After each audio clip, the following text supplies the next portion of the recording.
Sarah O'Kelly here with Skipper's Review TV, and I'm actually here today with Petro and Brandon from EC Ruff Marine. And Skipper's Review TV and EC Ruff Marine are going to document a series of installs, refits, lighting on boats and yachts. So if you're a boat owner, you have many questions and you know how many possible changes that can be made on your boat. So the list just goes on and on. So with Skipper's Review TV and EC Ruff Marine, we hope to be able to answer any questions of probable changes that you're going to be making to your boat. Well, today we're starting off with a 100-foot Ocean Alexander, starting off big, and the owner wants to get some new lighting installed. So, Petro, is the lighting going in the bow, the transom? Where is it going? It's going in the transom. So this owner came to us with this 100-foot Ocean Alexander, and the boat was pre-fitted from the factory with small surface mount underwater lights that just weren't that bright. And we're putting something just slightly bigger. So we removed 4 small surface mount lights that were probably about 3,000 lumens, and we're replacing it with 8 dual color. These can change from white to blue. Bluefin LED, they're called the Great White, this model, and these put out about 12,000 lumens versus the 3,000. Another advantage of these is if one of those failed, the boat would have to be hauled out of the water.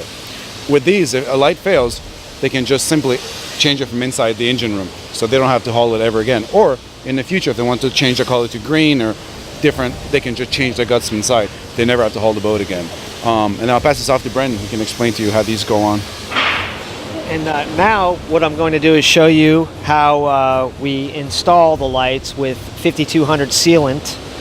And so if we are changing from one size light to another, how difficult is that? Like, this guy is upgrading, so I presume you have to change the size of the hole where the light is going to go. We do have to change the size of the light, but usually on the surface mount lights there's a 1/4 inch hole, and we use that as a pilot hole with a hole saw this diameter, and then we end up putting the lights back in the same place.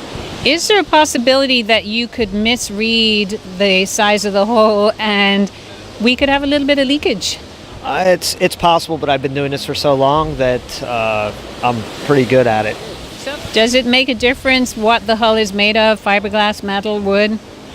Usually not, but you do want to make sure that you do bond the lights to your existing bonding system on the boat. So we're putting this in a 100-foot yacht, but say you have like a little 21-footer and you want to light up the transom a little bit. Would this size be suitable, or this is just kind of going over the top a little bit? This would be over the top, but I've seen it before where a guy with a small boat wants the best and biggest, brightest light he can put on there. So it's just a matter of how much money do you want to spend. And why do people usually get the lighting put on their boat? Is it for safety? Is it for decoration?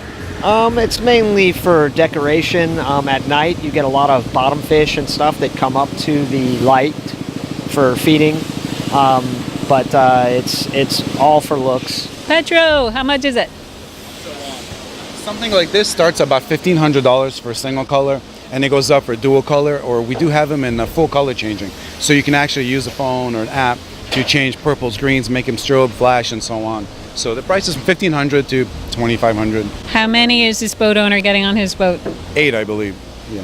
So is that like 3 on the port and starboard, and then a couple on the transom? 4 on the transom, and there's going to be 1 or 2 on each side.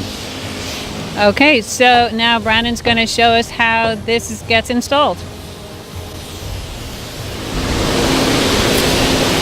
So tell us, what are you doing, Brandon? Right now I'm putting 5200 on the back flange of the lights, and when we tighten them down, it is sealed on the transom, and there will not be any water leak.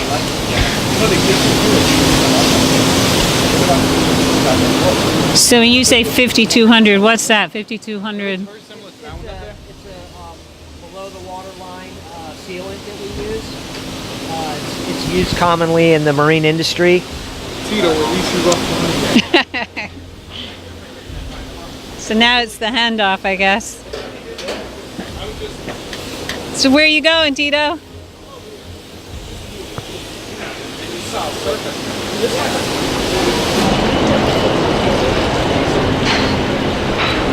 So we're going to install this one on the starboard side. The hole's already tree cut before. Okay. Due to Brandon. Brandon already had the cut measured and everything. Now he's going to put 5200 on the inside to also have extra sealing on it for protection. So you always like to make sure that when you do this, you face each one the right way, so there'll be no confusion. So what do you mean by face each one the right way? I will show you right now.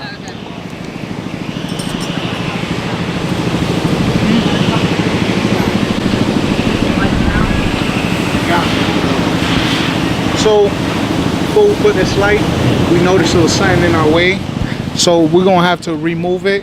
So it'll be no problem putting this light in for future reference. So what was in your way? Life? No, it's a piece of rubber like this. So he has to cut a bit more of the hole away. Is that what you mean by a piece in the way? Not the hole. Nothing to do with the hole. It's really on the inside of the hole. He's cutting away on that extra plastic just so we could get a better position of the light so nothing could be in the way. Anybody that don't deal with boats, you never want to really do this if you do not have experience, because right beneath it is the fiberglass of the boat, and you really never know the depth that you're going if you do not have experience in this. But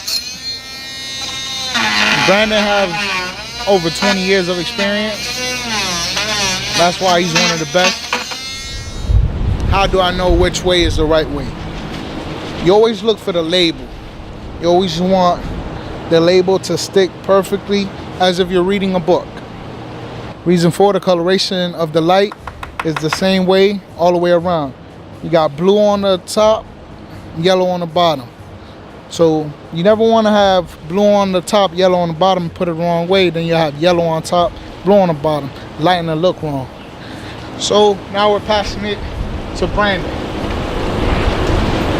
You always stick the wires first, so there'll be no confusion.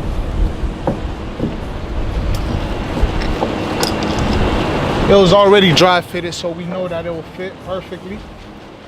So as I hold it, Brandon's inside, attaching the two pieces that belong to the back. And as he'll tighten it, you'll see that the 5200 comes out, seeps out the side. Hey, Sarah O'Kelly here with Skipper's Review TV. And Skipper's Review TV and EC Ruff Marine are going...